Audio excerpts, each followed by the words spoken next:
محال وصل توام تا خیال می دزدد، بهانه های تو امر محال می دزدد. چو از عجب همه حالم به بهت می گذرد، مرا اشارت روی تو حال می دزدد.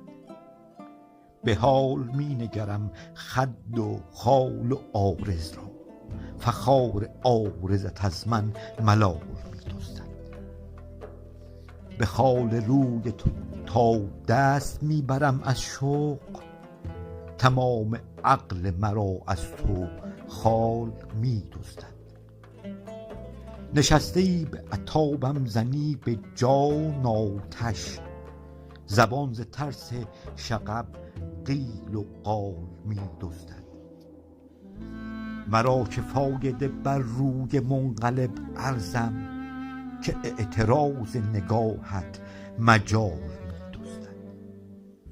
چوام به فهم نگاه تو عقل کافی نه، سواد دیده ز چشمت سؤال می دزدد. سؤال می کنم اما ز خویش می رانی، تلال اشک تو را در قبال می دزدد. به اعتبار نگاهت چو راه می بندد، مرا ز راه کرم اعتدال می دزدد.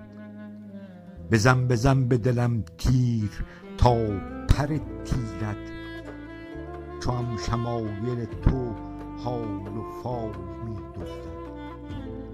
در احترام رخت من کناره می مانم، چو هوش سر ز من آن گونه چال می دزدد.